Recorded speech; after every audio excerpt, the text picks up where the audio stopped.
الحمد لله نحمده ونستعينه ونستغفره ونؤمن به ونتوكل عليه ونعوذ بالله من شرور أنفسنا ومن سيئات أعمالنا من يهده الله فلا مضل له ومن يضلل فلا هادي له ونشهد أن لا إله إلا الله وحده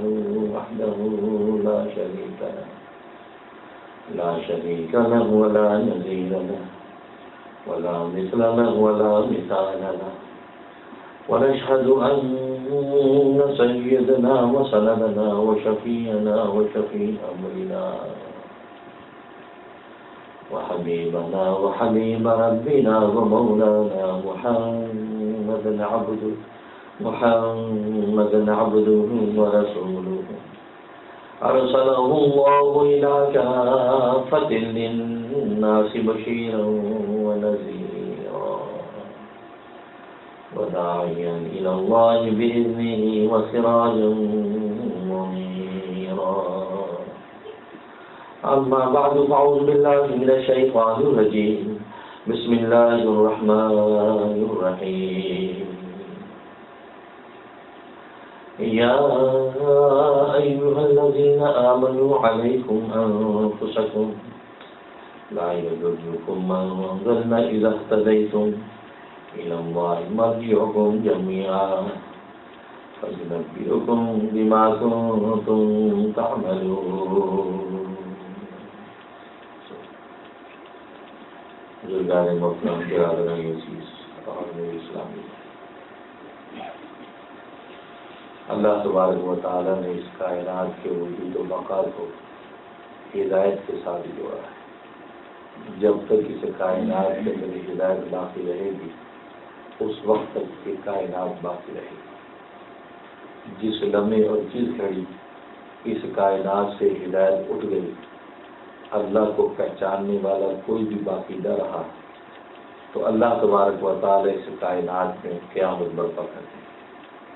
چنانچہ حدیث میں آتا ہے کہ لا تقوم الساعة حتى يقال في الأرض اللہ اللہ. روئے زمین پر اس وقت تک قیامت قائم نہیں ہوگی جب تک ایک شخص بھی اللہ اللہ کہنے والا باقی رہے گا. گویا کہ وہ شخص بھی صرف اللہ اللہ کا ورد کرتا ہوگا، نہ نماز کا ذکر ہے، نہ روزے کا ذکر ہے، نہ زکوٰۃ حج کا ذکر ہے. صرف وہ مملوک اپنے مالک کو پہچانتا اور پکارتا ہوگا، وہ مخلوق اپنے خالق کو پکارتی ہوگی، وہ مرزوق اپنے رازق کو بس پکارتا ہوگا. اس کی اس پکار پر اللہ تبارک و تعالی اس کائنات کو قائم رکھے. گویا کہ اس کائنات کی روح اتنے درجے پستی میں چلی جائے گی کہ صرف اللہ اللہ کی صدا اس کائنات بھی باقی رہے گی. تو اللہ کے نام میں اتنی طاقت اور تاب ہے کہ اس بنیاد پر اللہ تبارک و تعالی اس کائنات کو باقی رکھے. لیکن جس لمحے وہ اللہ اللہ کی صدا بھی اس کائنات سے اٹھ گئی تو اب اللہ تبارک و تعالی کو اس کائنات کی ضرورت نہ رہے گی. اللہ تبارک و تعالی اس کائنات پہ قیامت قائم کرے. اور ہدایت کو اللہ تبارک و تعالی نے نبوت کے ساتھ جوڑا ہے. نبوت کے ذریعے سے اللہ تبارک و تعالی دنیا کے اندر ہدایت بھیجتے ہیں. نبی اپنے اپنے زمانے میں آتے چلے گئے اور دنیا کے اندر روحانی ہدایت پھیلاتے رہے. اور یہی وجہ ہے کہ سب سے پہلا انسان جو دنیا کے اندر اللہ تبارک و تعالی نے اتارا اس کو نبی بنا کر اتارا، تاکہ انسانیت کی کسی فرد پر چند لمحے بھی ایسے نہ گزرے کہ وہ فرد ہدایت سے خالی ہو.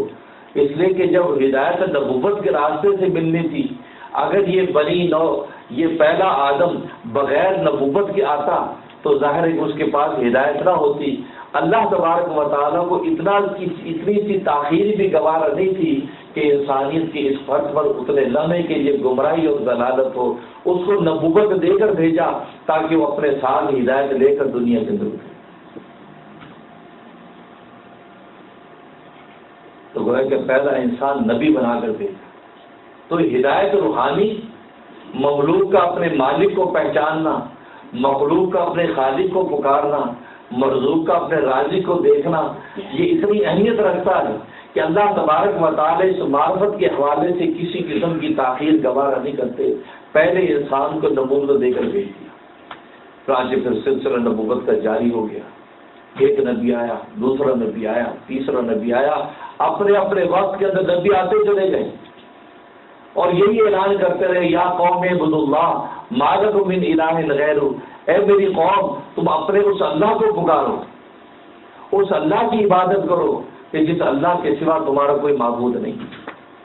توحید کا پیغام دیتے چلے، شرک کی دلدل سے نکال کر توحید کی راہ پر لگانے کا سبق دیتے رہے۔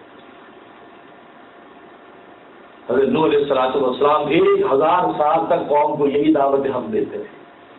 موسیٰ کلیم اللہ ہے، ابراہیم خلیل اللہ ہے، اسماعیل ذبیح اللہ ہے، اسی طریقے سے سلسلہ چلتا رہا، عیسیٰ روح اللہ ہے، اور سب سے آخر میں محمد مصطفیٰ احمد مجتبیٰ صلی اللہ علیہ وسلم تشریف لائے، اور وہ قیامت تک کے لیے ان کی نبوت اتنی محیط اور اتنی عالمگیر کہ اب قیامت تک کے لیے اگر پرچم کسی نبوت کا بلند ہے تو وہ محمد مصطفیٰ کی نبوت ہے۔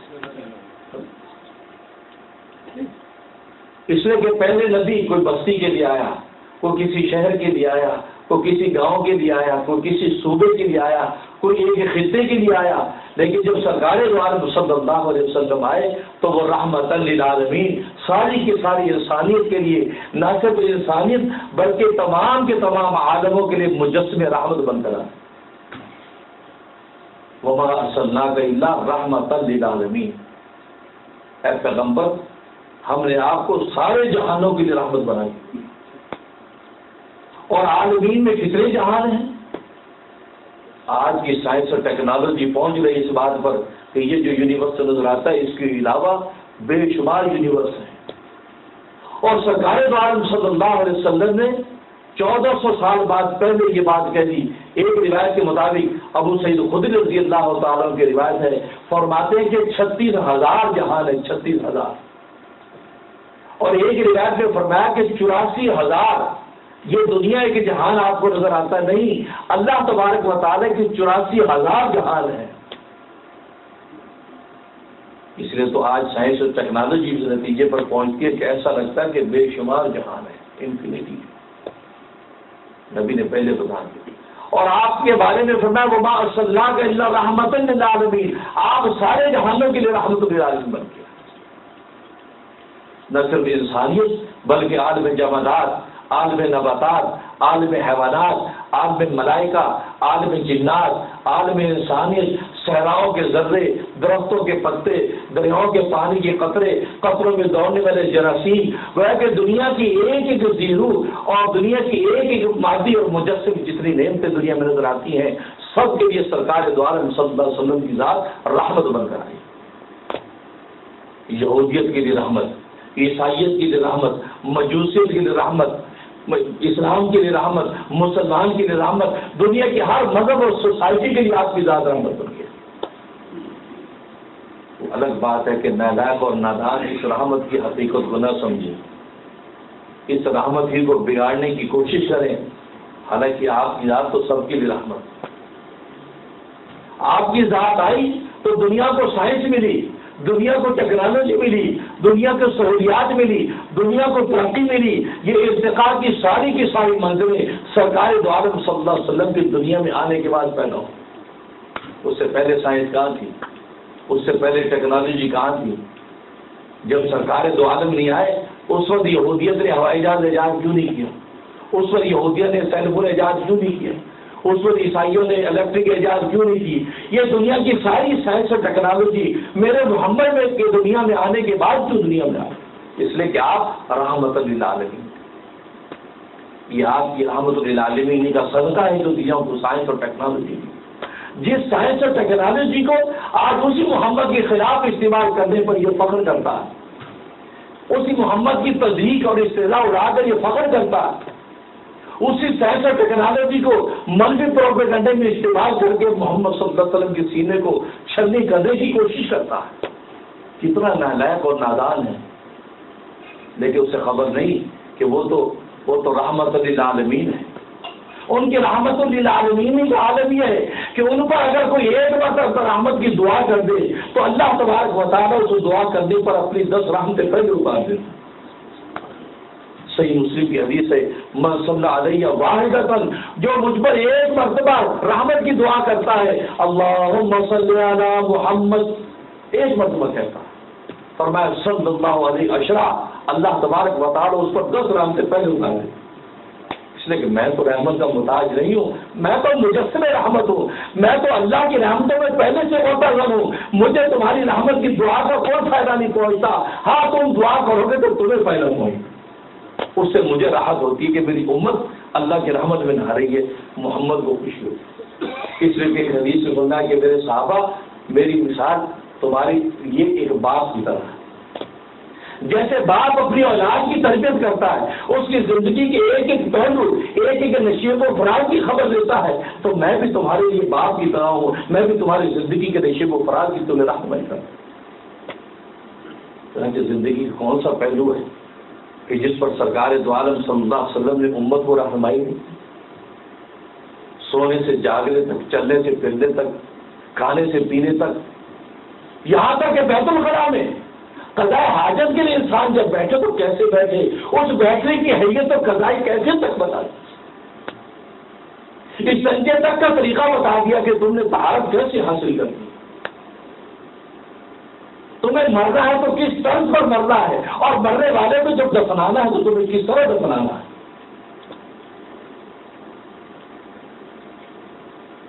سلمان فارسی رضی اللہ تعالیٰ سے یہودی نے اعتراض کیا کہ یہ تمہارے پیغمبر عجیب ہیں، تمہیں قضاء حاجت کا طریقہ بھی بتاتے ہیں کہ جی اس طرح بیٹھ کر قضاء حاجت کرو. یہ کیا بات ہے؟ پیغمبر ہے، اونچی اونچی باتیں، آسمان کی خبریں دیں، اونچی اونچی خبریں دیں، یہ کیا معمولی سی بات ہے؟ یہ تو بات بتا دیں.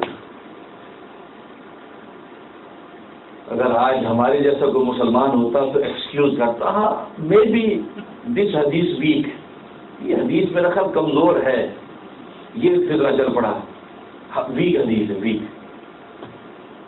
ویک ہوتی کیا یہ نہیں پتا، بس ویک ہی پتا ہے. ویک حدیث، اسٹرانگ حدیث، اللہ کی بدل تمہیں کیا پتا حدیث ہوتی کیا ہے؟ یہ ویک حدیث ہے، تم یہ مولویوں نے ایسے پھیلا دی، جیسا ہو بس کرے. نبی ایسی باتیں نہیں کرتا.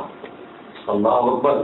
سلمان فارسی کا ہاں میرے محمد کے دین کا یہ بھی تو کمال ہے، وہ آسمان سے اوپر اور زمین سے نیچے کی خبریں دینے کے ساتھ ساتھ ہمیں قضاء حاجت میں بیٹھنے کا طریقہ بتاتا ہے کہ قبلے کی طرف تمہارا منہ نہیں ہونا چاہیے، قبلے کی طرف تمہاری پیٹھ نہیں ہونی چاہیے، اور تمہیں اس طریقے سے استنجا کرنا چاہیے. تمہیں ہڈی سے استنجا نہیں کرنا، تمہیں گوبر سے استنجا نہیں کرنا، تمہیں کاغذ سے استنجا نہیں کرنا، شیشے سے استنجا نہیں کرنا. وہ تو ہمیں یہ سب طریقہ بتاتا ہے، اور یہ نبوت کی، اس نبوت کا کمال ہے. ہم تو اس پر قربان ہوتے ہیں. انہوں نے ڈٹ کے دیکھا، چپ ہو گئے. تو یہ پرانی عادت ہے یہودیت کی، یہ غیروں کی پرانی عادت ہے، کرٹیسائز کرتے ہیں. لیکن ان قوموں نے جب اعتراض کیا تو صحابہ سامنے تھے جو محمد کی گفتار رفتار کو آنکھوں سے دیکھتے تھے، اپنی آنکھوں کے کیمرے میں محمد کی فوٹو کی، وہ پھر کسی اور کو نہیں پرواہ کرتے. وہ سنت کے دسترخوان پر کھانے بیٹھتے ہیں.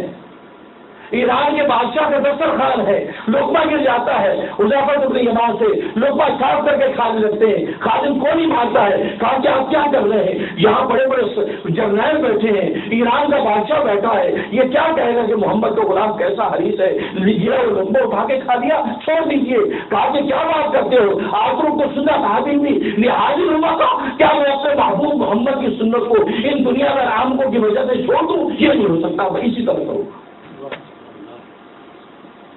ان کی نظر میں قیمت ہی نہیں تھی لوگ.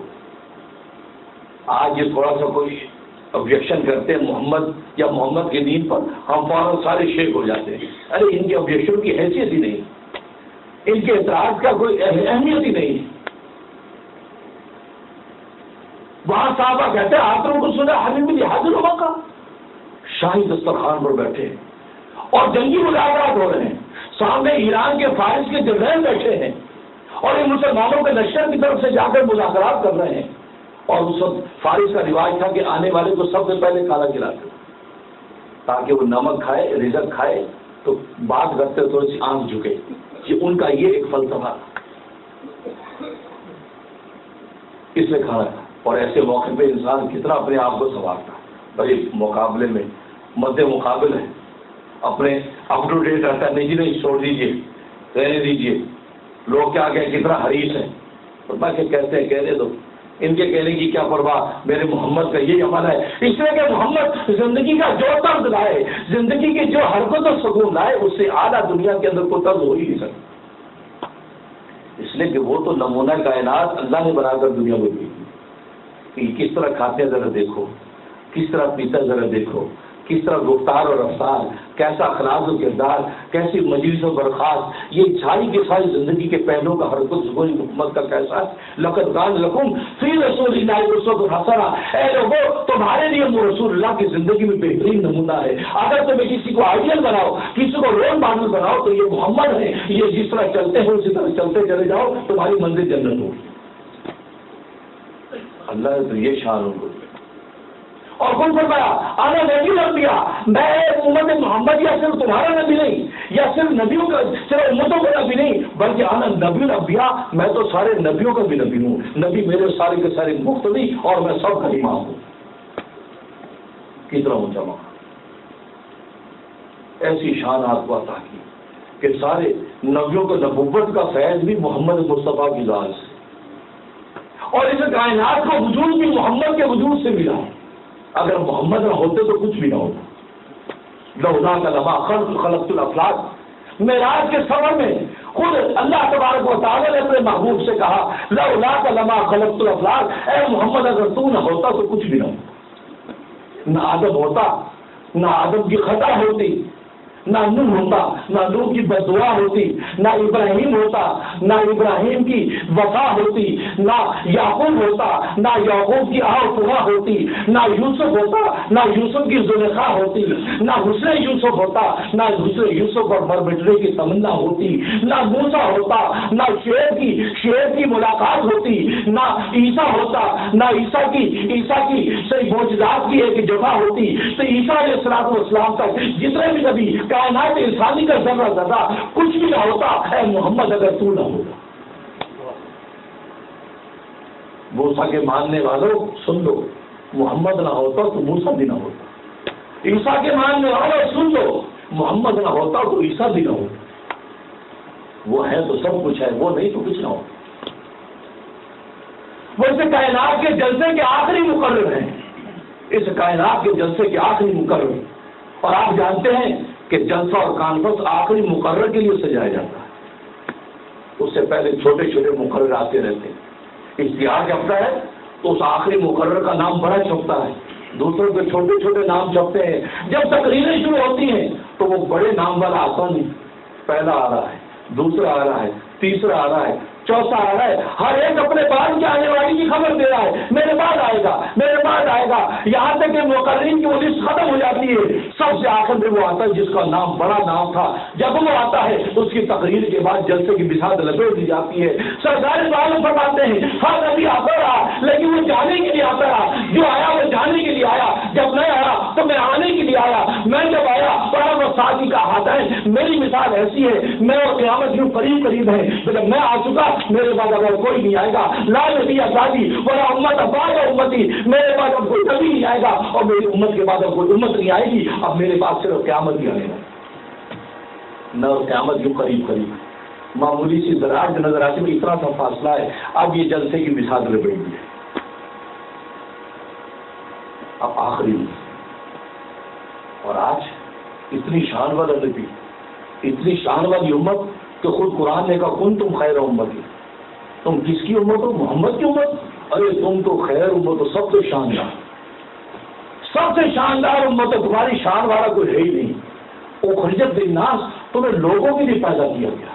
اے امت محمدیہ تم اپنے لیے پیدا نہیں ہوئے اور لوگ اپنے لیے پیدا ہوئے. وہ کھاتے تو اپنے لیے کھاتے ہیں, وہ پیتے تو اپنے لیے پیتے ہیں, وہ پہنتے اوڑھتے تو اپنے لیے پہنتے اوڑھتے ہیں, وہ سوتے تو اپنے لیے سوتے ہیں, وہ جاگتے تو اپنے لیے جاگتے ہیں. اے امت محمدیہ, اے میری محبوب کی امت, تم سن لو, تم خیر امتی اخرجت للناس, تمہیں اوروں کے لیے پیدا کیا گیا ہے. تم اوروں کے نفع کے لیے جاگتے ہو, اوروں کے نفع کے لیے چلتے ہو, اوروں کے لیے کھاتے ہو, اوروں کے لیے پیتے ہو, اوروں کے لیے پہنتے اوڑھتے ہو. تمہاری زندگی کی ایک حرکت و سکون پوری دنیا کی انسانیت کے نفع کے لیے, تمہاری اپنی ذات کے لیے نہیں, تم خود دوسروں کی ذات کے لیے.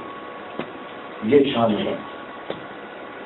اس لیے حدیث میں فرمایا خیر الناس انفعهم للناس, کہ لوگوں میں سب سے شاندار انسان وہ ہے, سب سے زیادہ نفع والا انسان وہ ہے کہ جو لوگوں کے لیے سب سے زیادہ نافع, سب سے خیر وہ جو لوگوں کے لیے سب سے زیادہ نفع والا, اپنے لیے نہ جاگتا ہے نہ سوتا ہے نہ کھاتا ہے, رہتے اوروں کے لیے جاتا ہے. اخرجت للناس, حالانکہ ناس کے اندر تو خود مسلمان بھی ہیں, ہم بھی تو انسان ہیں, تاکہ تمہیں انسانوں کے لیے پیدا کیا گیا. تو کیا ہم انسان نہیں؟ نہیں, ہمیں اللہ تبارک و تعالیٰ نے انسانیت سے بھی بلند مرتبے پہ فائز کر دیا کہ تم مسلمان ہو. تم میرے انسان نہیں ہو, تم بلکہ انسانیت سے اوپر کا درجہ, تم مسلمان ہو. اور مسلمان انسانیت کے لیے پیدا کیا, اس کا سب کچھ انسانیت کے لیے. کیوں؟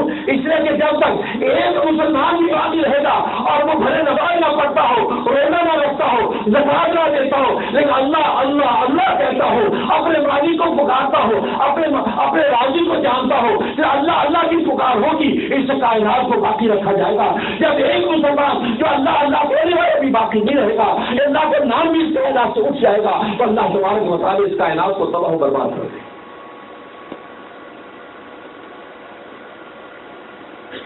یہودی عیسائی موجود ہندو مت, یہ ساری قومیں سن لیں, مسلمان کا ایک کا بھی وجود رہے گا تو کائنات رہے گی. تو مسلمان کو بٹا کر اس کائنات کو بٹانا چاہتے. مسلمان اگر ایک بھی نہ رہا تو پھر یہ کائنات نہیں رہے گی, تم رہو گے کہاں, تم جیو گے کہاں. تم یہ سمجھتے ہو کہ اس امت کو بٹا دو, اس محمد کے پیغام کو بٹا دو, پھر ہم ٹھاٹ کی زندگی گزارے جا رہے, پھر گزارو گے کہاں. اللہ تبارک و تعالیٰ نے کہہ دیا پھر میں کائنات برباد کر دوں گا. میں نے تو ان کے لیے سجا رکھی ہے, کیونکہ یہ میرے محبوب کی امت ہے, اور میں ایک بھی اللہ اللہ کہہ رہا. اللہ کے نام میں اتنی طاقت ہے. والا ذکر اللہ اکبر, اللہ کے ذکر سب سے بڑی طاقت والی چیز, سب سے اچھی. اور آج یہ امت فصل نظر آتی ہے, یہ پیغمبر اسلام پر پھپتیاں اڑائی جاتی ہیں, آپ کی تصدیق کی جاتی ہے, کبھی کارٹون بنائے جاتے ہیں, کبھی آپ کی فلم بندی کی جاتی ہے. اور تازہ واقعہ آپ جانتے ہیں کہ اس ظالم بدبخت نے, اس ملعون نے سرکار دو عالم صلی اللہ علیہ وسلم کی کیسی مووی بنائی جو دیکھی نہیں جا سکتی. دیکھ ہی نہیں سکتا, سن نہیں سکتا, اس کے بارے میں سوچ نہیں سکتا. ایسی گھناؤنی اور غلیظ اس نے فلم بندی کی سرکار دو عالم صلی اللہ علیہ وسلم, جس نے ساری کائنات کو پاکیزگی بخشی, ساری کائنات کو حقوق کی طاقت دی, ساری کائنات کو امن و سلامتی کا پیغام دیا, جس کی زندگی کے ایک ایک حرکت و سکون اتنا پاکیزہ کہ آسمان کے پاک فرشتے آ کر اس کے سامنے دربار بند کے پڑے. اس محمد کی زندگی کو تم نے کیسے اچھالا؟ لیکن سوال وہی آتا, آخر یہ کیوں ہو رہا ہے؟ اسلام اعلیٰ, پیغمبر اسلام اعلیٰ, اس کی امت سب سے اعلیٰ, پھر بھی یہ سب کیوں ہو رہا ہے؟ اس میں کسی کا قصور اپنی جگہ پر, امت کا اپنا قصور پہلے ہے. وہ کیا ہے؟ آپ کہیں گے ہمارا کیا کچھ, ہم نماز پڑھتے ہیں, روزے رکھتے ہیں, زکاتیں دیتے ہیں, حج کرتے ہیں, ساری باتیں کرتے ہیں, یار پھر ہمارا کیا قصور ہے. ایک بات یاد رکھیں, عبادت کا جو تصور سرکار دو عالم صلی اللہ علیہ وسلم نے دیا, اس میں 5 ہی چیزیں مطلوب ہیں. 5 یہ نقطے کی بات یاد رکھیں. عبادت کی ایک شکل و صورت ہے, جیسی شکل و صورت عبادت کی سرکار دو عالم نے بتائی, ہمیں اسی طریقے سے اس کو ادا کرنا. قیام ایسا ہو, رکوع ایسا ہو, سجدہ ایسا ہو, تشہد ایسا ہو, سلام ایسا ہو, روزہ ایسا ہو. ایک ایک عبادت کی شکل بتائی. سب سے پہلی چیز اس عبادت کی شکل و صورت مکمل ہونی چاہیے, پہلا مطالبہ. دوسرا, اس عبادت کی اس صورت کے اندر حقیقت ہونی چاہیے, اور صورت کی حقیقت اللہ کا ذکر ہے. اس نماز کے اندر تم کھڑے ہو تو اللہ کی یاد اور دھیان کے ساتھ تم وابستہ ہو. یہ نہیں کہ نماز میں کھڑے ہیں, دھیان غیر اللہ کی طرف ہے, دکان دفتر کی طرف ہے، گھر بار کی طرف ہے، سیر سپاٹے کی طرف ہے، دنیا میں چکر کاٹ رکھا ہے اللہ کی نماز میں. تو یہاں جسم تو ہے عبادت کا، لیکن اس کے اندر روح نہیں ہے، اور بغیر روح کے اللہ تبارک و تعالیٰ کے جسم کی کوئی حقیقت. دوسری چیز اس کی حقیقت، اس کے اندر اللہ کا دھیان ہو. روزہ ہو تو خدا کا قرب ہو، زکوٰۃ کی ادائیگی ہو تو اللہ کا دھیان ہو، حج کے طواف ہو تو خدا کی طرف قلب متوجہ ہو. تو یہ روح اس کے اندر موجود ہو. دوسری چیز. اور تیسری چیز اس عبادت کے ثواب حاصل کرنے کا شوق اور طلب ہو کہ مجھے اس کا ثواب مل جائے، نماز کا ثواب مل جائے، روزے کا ثواب مل، اس کا مجھے یہ ریوارڈ ملے، اجر ملے. تیسری چیز. اور چوتھی چیز اس عبادت کی حکمت، کہ عبادت کی حکمت کیا ہے، اس کی غرض و غائب کیا ہے. آخر اللہ نے نماز کیوں پڑھوائی، روزہ کیوں رکھوایا، زکوٰۃ کیوں دلوائی، حج کیوں کروایا؟ اگر عبادت بیان کرنا مقصود ہے، اس کا کوئی حکمت اور غرض و غائب نہیں ہے، تو عبادت کرنے کے جو ملائکہ ہم سے زیادہ اچھے تھے، وہ ہر وقت سجدے میں پڑے ہیں، ہر وقت رکوع میں پڑے ہیں، ہر وقت اللہ کا ذکر کرتے ہیں، سب کچھ ہے، تو اس کے باوجود اللہ نے ہم سے عبادت کیوں کروائی؟ اس کا مطلب ہے کہ عبادت کروانے سے کوئی غرض و غائب. اور غرض کیا ہے؟ عبادت سے تمہیں تقویٰ حاصل ہو. نماز ہو تو تقویٰ حاصل ہو، اور روزہ ہو تو لعلکم تتقون، تم تقوی والے بن جاؤ. زکوٰۃ دو تو تمہارے اندر تقویٰ پیدا ہو، حج کرو تو تقویٰ پیدا ہو. تو گویا کہ اس عبادت کی حکمت تقویٰ ہے، تمہاری زندگی میں تقویٰ ہے، روحانی ارتقاء تمہارے اندر آنا چاہیے، تم روز بروز آگے سے آگے بڑھتے جاؤ. یہ چوتھی چیز. اور پانچویں چیز عبادت کا فلسفہ. اس عبادت کا فلسفہ کیا، آئیڈیالوجی کیا ہے؟ آخر کیوں یہ اللہ تبارک و تعالیٰ عبادت کرواتا ہے؟ اکیلے گھر میں نماز پڑھو تو ایک نماز کا ثواب ہے، لیکن مسجد میں آ کے جماعت سے نماز پڑھو تو 27 نمازوں کے برابر 27 درجے کا ثواب بڑھ جاتا ہے.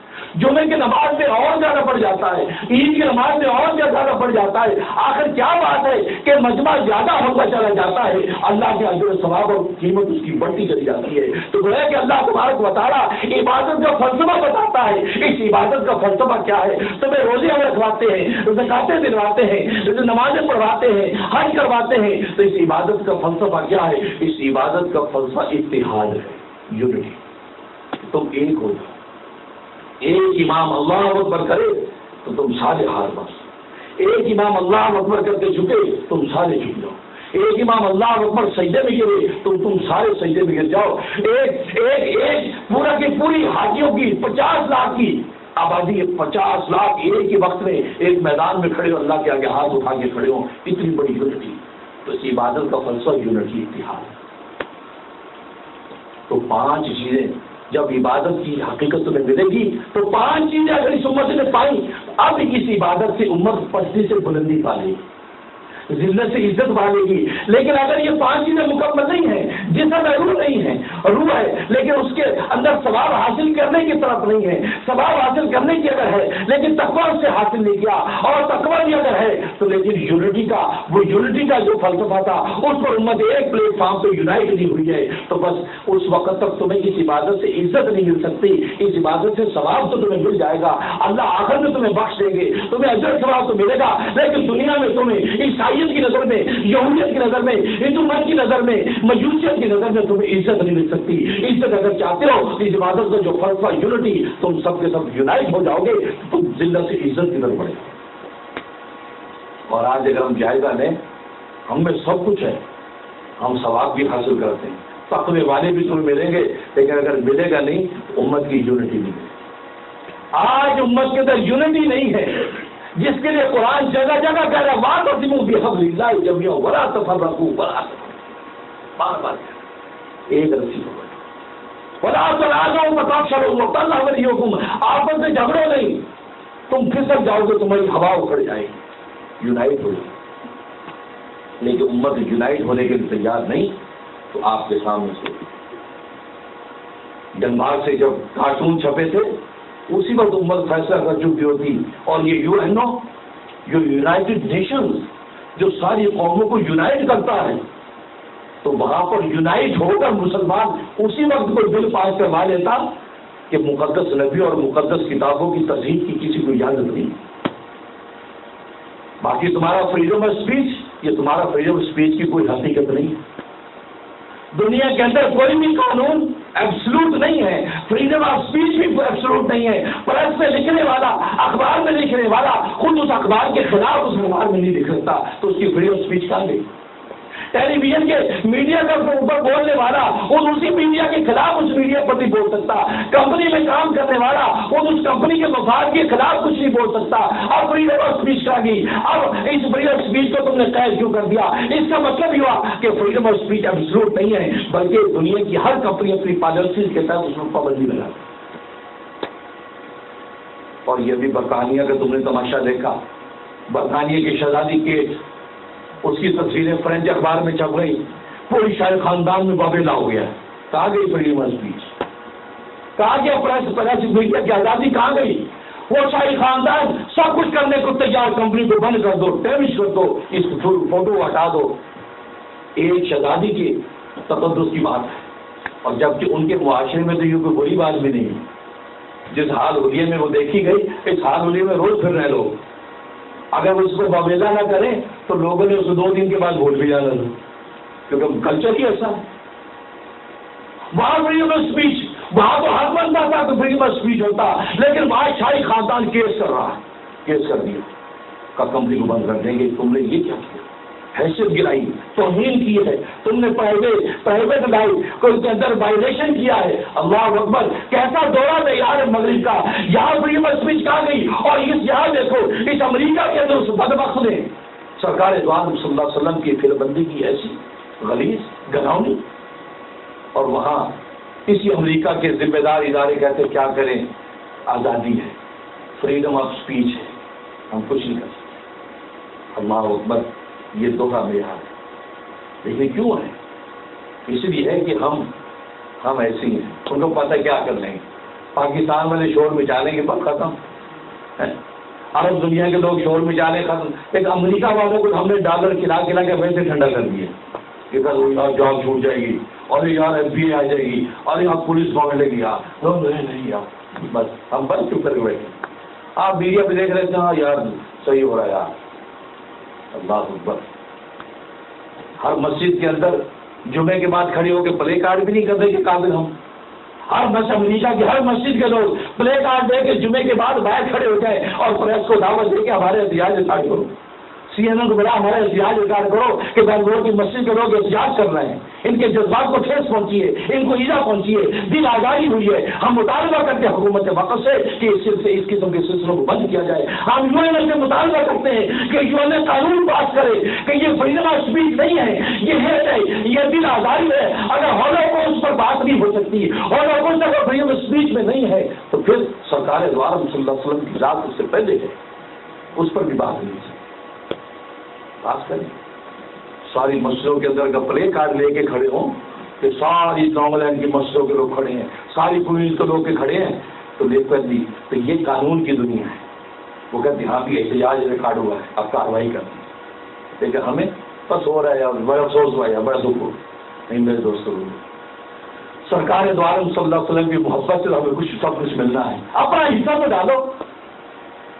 گوگل والوں کو ای میل تو لکھو بدبختوں کو کہ بند کرو اس کو، اور وہ ڈٹ کے کہہ رہا ہے گورنمنٹ آف امریکہ کو کہہ دیا کرے گی نہیں گوگل ہم نہیں بند کر سکتے، آزادی ہے۔ اور حالانکہ آپ جانتے کوئی ایسی قابل اعتراض مووی آ جائے، ویڈیو آ جائے تو اس پر بھی پابندی لگاتا ہے کہ آپ اپنی عمر لکھیں 18، یو آر 18 ایئرز اولڈ، مجھ سے آپ زیادہ جانتے ہیں، آپ کہتے ہیں یس 18، آپ کی ID کیا ہے، نام کے، اس کے بعد آپ اس مووی میں جا سکتے ہیں۔ اور یہ مووی اتنی اوپن کہ اس ظالم نے اتنا بھی نعمت نہیں کی کہ آپ 80 ایئرز اولڈ نہیں، اس سے اوپر ہیں، 80 ایئرز سے اوپر ہے تو چلو ٹھیک ہے، اب آپ پاسورڈ بنا کے جائیں، اس سے اوپن لگیں YouTube۔ کیوں؟ ان کو پتا ہے کہ مسلمان سب سے زیادہ دیکھیں گے، اور وہ سب سے زیادہ دیکھ کے کیا کریں گے؟ زیادہ افسوس کرنے کے تھوڑا نہیں۔ میرے دوستوں، اللہ اکبر، اپنے اندر جب تک عشق کی آگ نہیں ہوگی، محمد مصطفیٰ کے وفا نہیں ہوگی، کچھ بھی نہیں دے گا۔ ہمیں امریکہ نہیں، جنت، خدا کی رضا، رسول کی رضا چاہیے۔ ہمیں یورپ نہیں، خدا کی رضا چاہیے۔ امریکہ یورپ میں اس لیے بیٹھے ہیں اس اللہ رسول کے پیغام کو پہنچائیں۔ ہم نے ایک ہی کہ مسلمان اللہ رسول کا داعی ہے، اس کے دین کی دعوت پہنچانے والا ہے۔ اس لیے ابو الحسن ندوی نے کہا تھا آج سے 30 سال پہلے، اے امریکہ کے مسلمانوں، تم آئے نہیں ہو، تم بھیجے گئے تمہیں یہاں بھیجا گیا ہے، تم میں سے ایک ایک مسلمان اللہ کے دین کا داعی ہے۔ تمہاری گفتار رفتار محمد مصطفیٰ کی سنت میں ڈلی ہوئی ہونی چاہیے، تاکہ یہ امریکہ کے یہودی عیسائی دیکھیں تو کہیں گے یہ محمد کا محمد ہی تھا۔ لیکن آج ہم بہت کمزور، جیسے میرے دوستوں بزرگوں اپنے طور پہ احتجاج کو پلے کارڈ لے کے جو ضابطہ ہے یہاں کا پرامن احتجاج ہے، پلے کارڈ لے کے ہر مسجد کو چاہیے کہ پلے کارڈ لے کے کھڑی ہو جمعے کے بعد، آج جمعے کے بعد کھڑا ہونا چاہیے تھا، کہا کہ ہر لوگ احتجاج کریں۔ لیکن آپ دیکھ رہے ہیں کہ دنیا کے ہر ملک میں احتجاج نظر آ رہا ہے۔ امریکہ کے اندر ابھی تک کوئی ایسا نہیں کہ منہٹن کے اندر 5000 بندے کھڑے ہو کے کسی نے احتجاج کیا، کوئی تقریر کی۔ میرے دوستوں بزرگوں ایسے نہیں، یہ آزمائش ہماری بھی ہے۔ محمد مصطفیٰ ہمارے عشق کا امتحان لے رہے ہیں۔ حضرت زید بن دسرہ رضی اللہ تعالیٰ عنہ سولی پر چڑھائے جا رہے ہیں۔